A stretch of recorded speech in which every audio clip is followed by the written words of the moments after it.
আপনার এই মোহরে নবুয়তের নিচে এই ছিদ্রটা কি ঢের? আমার নবী বলে, মুসা রে মুসা,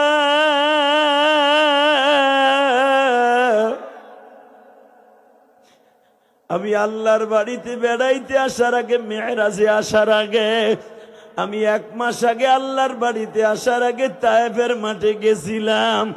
তায়েফের ছেলেগুলো আমার বডির মধ্যে বৃষ্টির মতো পাথর নিক্ষেপ করছে। আমি মার খেতে খেতে 3 বার বেহুশ হয়েছি। মুসা বাবা, অক্টোবরের 6 তারিখ আমি যখন মক্কায় ছিলাম বাবা, আমার সাথে মামুনুল হক, খালেদ সাইফুল্লাহ আইবি, তোমরা দেখছো ফেসবুকে। খালেদ সাইফুল্লাহ আইবির জিজ্ঞেস করলাম, ভাই তায়েফে কখন গেছিলেন? আমারে বলে, জেহাদি তায়েফে কি যাব, তায়েফে গেলে তো চোখের পানি শুধু জ্বরের জেহাদি।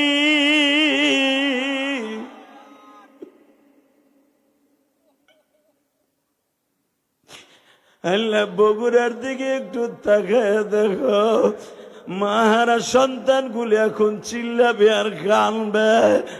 আল্লাহ, সেই চোখ দিয়া চোখের পানিগুলা পড়বে, এই চোখ দিয়া কোনোদিনও তুমি জাহান্নামের আগুনে স্পর্শ করাইবা না। এই চোখ দিয়া নবীর দেশটা না দেখাইয়া কবরে ডাক দিবা না। বাজান, এখন চিল্লাবা আর কানবা।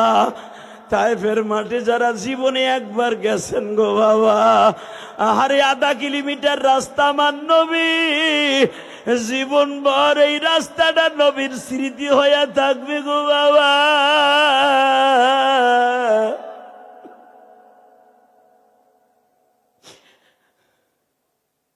তায়েফের ছেলেগুলা গলার মধ্যে বাবা নবীর পাগড়ি পেছায় 1/2 কিলোমিটার টানে। নবী আমার সমস্ত রক্তগুলো জুতার মধ্যে জমা হয়ে যায়, বৃষ্টির মতো বাবা পাথরের আঘাতে আঘাতে নবীজির প্রতিটা বডির মধ্যে বাবা ছিদ্র হয়ে যায়। নবীর পালক পুত্র যায়েদ ইবনে হারেসাকে মারতে মারতে বেহুশ বানাই ফেলে গো বাবা। নবী বেলা 8টার থেকে নিয়ে 4টা পর্যন্ত মার খায় বাবা।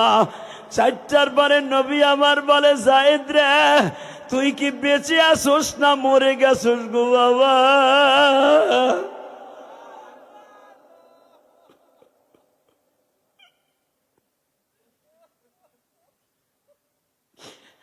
আল্লাহ, দেখো এই মানুষগুলা বাপ মরছে এইভাবে কান্দে নাই, মা মারা গেছে অনেকের এইভাবে কান্দে নাই, জোরের ভাই মারা গেছে এইভাবে কান্দে নাই গো। তোমার নবীর মায়ের কথা শুনে কান্দে। তুমি না বলছো আমার নবীর তায়েফের মাঠের কথা শুনিয়ে যারা কাঁদবে, ওই মানুষগুলো কোনোদিন জাহান্নামের আগুনে জ্বলবে না। এ আমার বগুড়ার কলিজার টুকরাই মসজিদ কমিটির বাইরা, ওয়াজ কমিটির বাইরা, জাহান্নামের আগুন হারাম করার জন্য এখন চিল্লাবার কানবা। আমি জানি না কার জনম দুঃখিনী মা নাই গো। আরে ওই ঠান্ডা মাটিতে মা ঘুমিয়ে আছে, মা রে মা। যেই ঠান্ডা মাটিতে পৌষ মাসে কোনদিন আমি ইলিয়াস রে শোয়াও নাই, এই রুস্তুম আলী রে শোয়াই নাই, এই মসজিদের সভাপতির মা কোনদিন মা সারাটা রাত্র কোলের মধ্যে নিয়ে কাটিয়েছে, তবু মা কোনদিন ঠান্ডা মাটিতে শোয়ায় নাই। আল্লাহ, আমাদের মারে ঠান্ডা মাটিতে শোয়াইছি, তুমি কিন্তু আমাদের মারে ঠান্ডা মাটিতে শোয়াইও না। মায়ের কবরটা তুমি গরমের ব্যবস্থা করে দিও, মায়ের কবরটা 4টা দিন বাগাল বাগায় দিও। এই কোরআন হাতে নিয়ে বলছে আমার তালবে আলিম বাবাজিরা, এ আমার কলেজের বন্ধুরা, তোদের যাদের মা আছে বুঝবি না মা কি জিনিস। মা, তুই স্কুল কলেজে ওই যে ঢাকা বিশ্ববিদ্যালয় পড়স, জাহাঙ্গীরনগর বিশ্ববিদ্যালয় পড়স, তুই যে স্কুলেই পড়স, কলেজে পড়স, হোস্টেলে থাকলে তোর মা তোরে রাইখা শীতের পিঠা খায় না রে ভাই।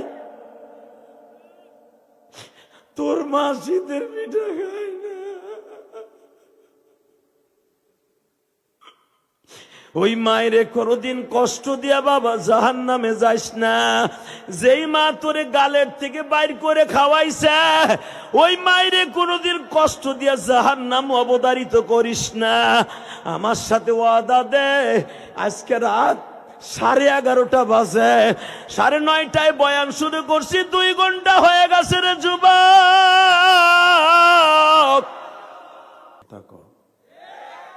হাড্ডির থেকে গোশতটা টাইনা আলাদা করছে, কারণ তোমার প্রতি লোকমার মাধ্যমে গোশত ছাড়া তুমি ভাত খাও না।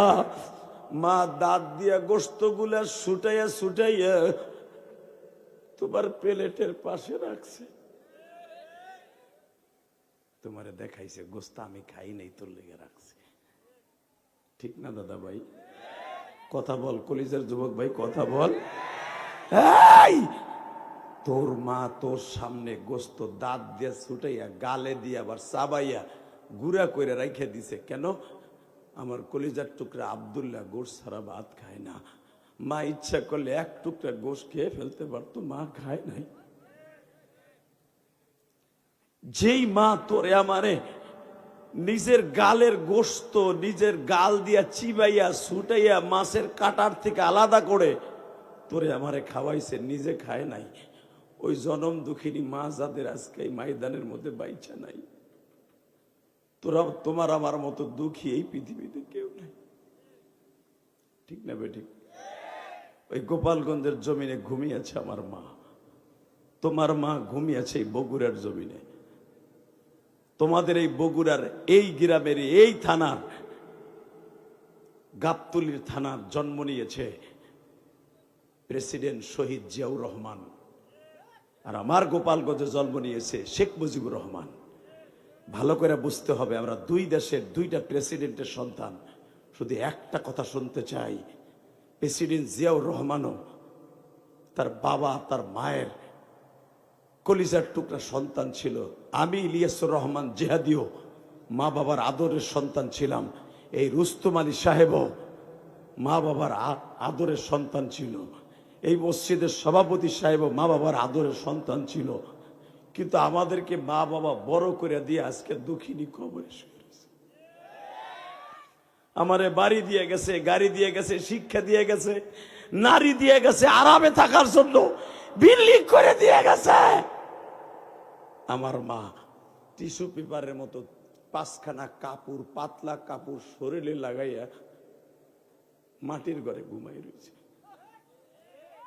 আমি জানি না এখানে কার মা নাই, কার বাবা নাই।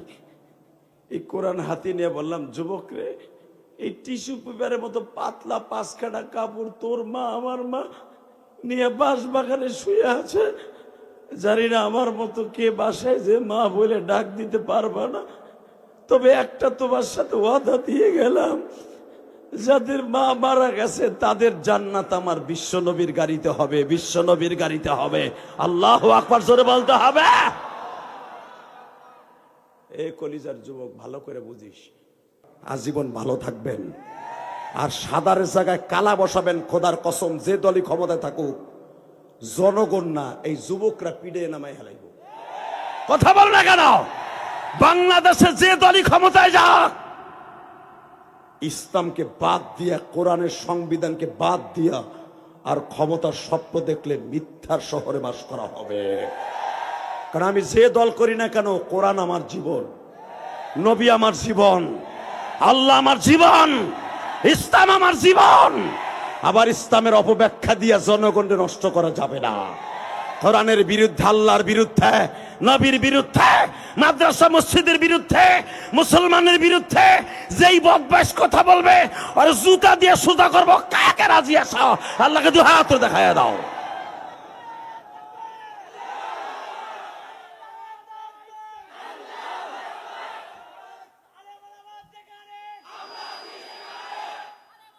শেষ তোর চালান, আমিও জানি এই পর্যন্ত শেষ। লিল্লাহে তাকবীর, লিল্লাহে তাকবীর। বাংলাদেশের মানুষ মনে রাখবেন, এরা ইসলামের কাছে দুর্বল। আওয়ামী লীগ করুক, বিএনপি করুক, জামাত ইসলাম করুক, জাতীয় পার্টি করুক, যেই দলই করুক, খেলাফাতে মজলিস করুক, সরমনাই করুক, ইসলামের কাছে দুর্বল। ঠিক না?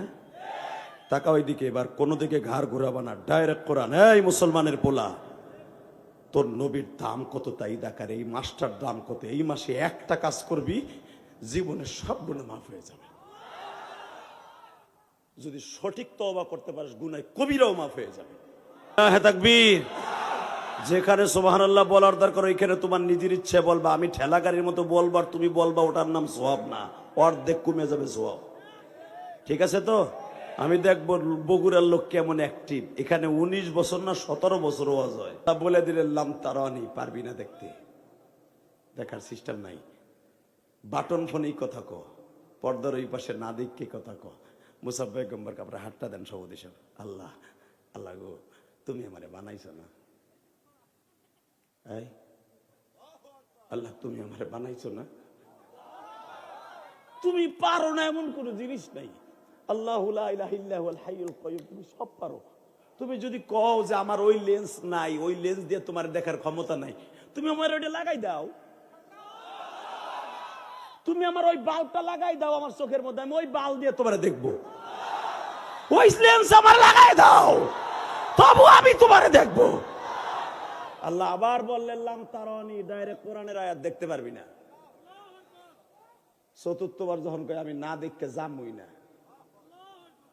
মুসা আমার লগে বার্জেনিং করলি, তুই নিজেই কিন্তু কবি যে আল্লাহ তোমার আমি দেখবো না। কয় না, আমি এটা ভুলেও কম না। ডাইরেক্ট কোরআন শরীফ, ওয়া আতাইনা মূসাল কিতাবা ওয়াজআলনাহু হুদাল লিবানি ইসরাঈল আল্লা তাত্তাখিযু মিন দুনি ওয়াকিলা। এ বনি ইসরাইলের নবী, শোন, ভালো করে শোন, ভালো করে শোন। পারবি না যখন, দেখবি যখন, তাহলে রেডি হয়ে আসিস। কবে? আগামী শনিবার। কয় এখন দেখা দাও। তুই যদি বিয়ে বাড়ি যাস, শ্বশুর বাড়ি যাস, ভালো জামা পরস না ময়লা জামা? কয় ভালো জামা। তাহলে আমার লগে দেখা দিবি, আমি তো তোর পৃথিবীর সবচেয়ে বড় বান্ধব, আমার লগে দেখা দিবি, সেরকম ভাবে দেখা দিবি না? আল্লাহ, হ্যাঁ ঠিক কথা কইছো, ঠিক কথা কইছো, ঠিক কথা কইছো, ঠিক কথা কইছো, একবারে ঠিক কথা কইছো। আল্লাহ আমি আগামী শনিবারই সবচাইতে দামি জামাটা পইরামু, সবচাইতে দামি জামাটা পইরামু, সবচাইতে দামি জুতাটা পইরামু, সবচাইতে দামি পাগড়িটা পইরামু, সবচাইতে দামি লাঠিটা হাতে দিয়ে আসবো, সবচাইতে দামি রুমালটা পরে আসবো, সবচাইতে দামি মোজাটা পরে আসবো। আল্লাহ আল্লাহ সবচাইতে দামি জায়নামাজটা নিয়ে আমু, সবচাইতে লেন্সওয়ালা চোখটারে তোমারে দিয়া দাঁড় দিয়ে রিয়াম। এখন কানবেন। আল্লাহ বলেন ঠিক আছে আসিস। শনিবার মুসা পয়গম্বর যখন রওনা দিবে, আল্লাহ বলেন মুসা সবই ঠিক আছে, জুতা খোলস না কে? জুতাটা খুললেন। মুসা আলাইহিস সালাম কত উপরে উঠে কথা বলতেন জানেন? 15 কিলোমিটার উপরে উঠে কথা বলতেন। লিল্লাহে তাকবীর, লিল্লাহে তাকবীর। 19 হাত লম্বা মানুষটা 6800 সিঁড়ি পাড়ি দিয়ে তারপর উপরে উঠতেন। উম্মত হয়েছি, কারো কাছে বলতে হয় না আমার উম্মত বানাও, দরখাস্ত দিতে হয় নাই, কারো সুপারিশও লাগে নাই।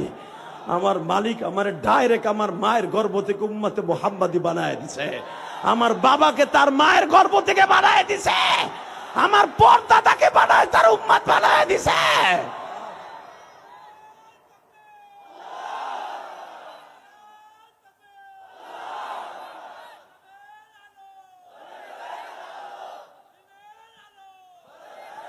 বসন্তে এবার আমার দিকে তাকাও আর চোখের পানি ফেলাও। আল্লাহর পয়গম্বর মুসা বলে মালিক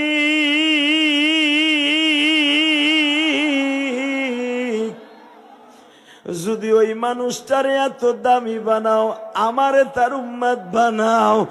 আমার আল্লাহ বলে মুসা রে মুসা,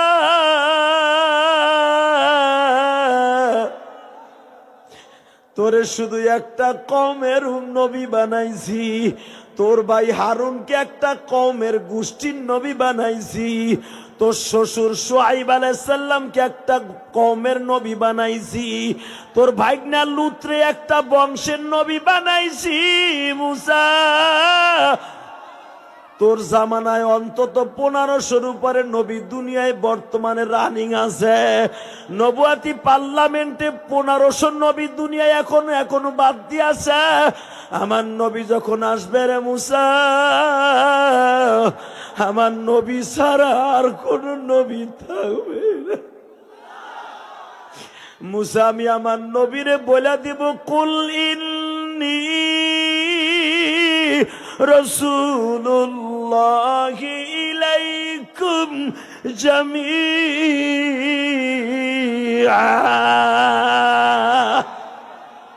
নবীজি মুসারে আপনার বনি ইসরাইলে বলছি সূরার মধ্যে, ওয়া আতাইনা মুসাল কিতাবা ওয়া জাআলনাহু হুদাল লিবানি ইসরাঈলা আল্লা তাত্তাখিযু মিন দুনি ওয়াকিলা। নবী মুসা নবীর আমি বলছি, তুই আর তোর ভাই বগুড়া যতটুকু সিটি এতটুকু নবী হলো তোর ভাই, গাবতলী যতটুকু জায়গা এতটুকু নবী মুসা তুই, সিরাজগঞ্জ যতটুকু জায়গা তোর শ্বশুর শুআইব আলাইহিস সালাম অতটুকু নবী, তোর ভাইগনা লূত টাঙ্গাইল যতটুকু জায়গা অতটুকু জায়গার নবী। আর আমার নবীকে যখন পাঠাবো তার মোহরে নবুয়তের পিছনে লেখা থাকবে, কুল নবী আপনি বলেন, ইন্নী আমাকে রাসূলুল্লাহ ইলাইকুম জামিআ, আমি কোন গোষ্ঠীর নবী, মক্কা মদিনার নবী নয়, বনি ইসরাইলের নবী নয়। কুল ইন্নী আমাকে রাসূলুল্লাহ ইলাইকুম জামিআ, সারা দুনিয়ার নবী আমি, আমি বিশ্ব নবী, আমি বিশ্ব নবী, আমি বিশ্ব নবী, আমি বিশ্ব নবী, পৃথিবীতে বিশ্ব নবী ওয়ান পিস আমি। লিল্লাহে তাকবীর। মুসা আলাইহিস সালাম আল্লাহর পাও ধরে কয়, আমার সব বাত আমার নবীগিরি দরকার নাই, তার উম্মত বানাও।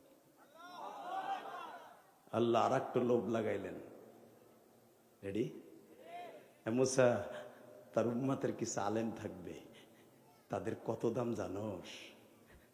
তাদের কত দাম থাকবে? তোরা যেই জান্নাতে যাবি তারা সেই জান্নাতে যাবে। হালাকে তারা নবী না, তারা নবীদের নায়েব। আল উলামা ওয়ারাসাতুল আম্বিয়া। আলেমদের টিটকারা মারেন, আলেমকে ধরে ধরে জেলখানায় বলেন না। লিল্লাহি তাকবীর। বাজান এবার দিলটা নরম হবে। দুনিয়ার সব ফেরেশতা, দুনিয়ার সব মাখলুক আমার নবীর পিছনে মুক্তাদি হইয়া নামাজ পড়লেন। আমার আল্লাহ বললেন আর 1 মিনিটও থাকা যাবে না, 300 ফিটের মিটিং শেষ, যার যার জায়গায় যার যার নেতারা চলে যাও। এখন তারেক জিয়া চলে যাবে তার রেস্টের জায়গায়, রেস্ট হাউসে, অথবা বিভিন্ন সংগঠনের সাথে, বিভিন্ন রাষ্ট্রদূতের সাথে মিটিং চলবে। আমার নবী এখন চলে যাবে,